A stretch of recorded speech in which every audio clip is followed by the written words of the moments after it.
asalaamaaleykum wa rahmatullahi taala wa barakaatu. mbokk julli ji moo ki taalibe yi noo ngi leen nuyu baax leen ziar te di leen baalu xàq ci mujj koor gi ñu nekk di leen baal xàq it di ñaan yàlla boole ñu jéggal ñun ñëpp di ko ñaanal mboolem jullit yëpp rek di leen wax ne rek naafila yi nga xam ne baaxoo nañu ko di leen ko indil ci weeru koor wi ñu toll nag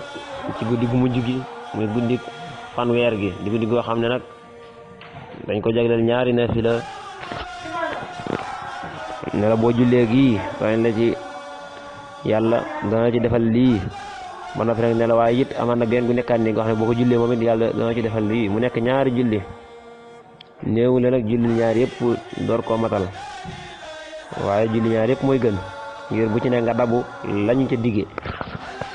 léegi ñaar yëpp nag ñu ñëwal leen ci insha allahu rabbi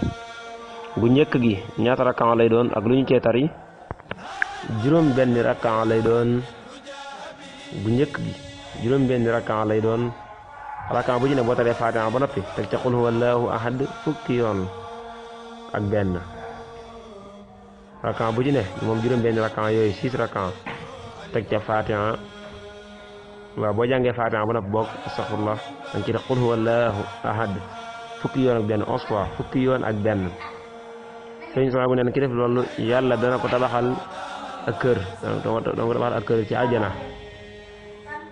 googu mooy julli bu njëkk gi ci ñaari julli yi ñu ko jagleel moom guddi fanweer gi beneen bi nag sëriñ sama bi ñu xam ba tey ku ci julli ñeenti rakkan beneen julli gi ñeenti rakkan lay doon ñeenti rakkan bu ci ne boo jàngee Faatiha benn yoon bu noppi te nga ci def qul yaa ayyuhal kaafiruuna ak qul huwallahu ahad lu ci ne ñaar fukki yoon ak juróom 25 fois lu ci ne 25 fois qul yaa ayyuhal kaafiruuna ak qul huwallahu ahad lu ci ne 25 fois julli gi nag ñeenti rakkan la sëriñ sama bu nee na ki def loolu des na ko musal ci sawara te des na ko jéggal moo ki jege ñaaleem ha illaahi illallah li gën a rëy googu di yombut nga xam yow li ngay def yemut ci yow dañ la jéggalaale sax say jege ñaale kon julli gi am na solo lool yemut foofu te buy jéggi siraat day mel ni am melax buy jéggi siraat day mel ni am melax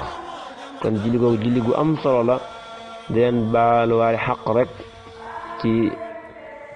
koor gi nga xam ne moom la ñu dëgmal insha allahu rabbi di leen ñaanal jàmm di leen ñaanal ak njëggal di ñaanal suñu bopp ci ñaanal mboolem jullit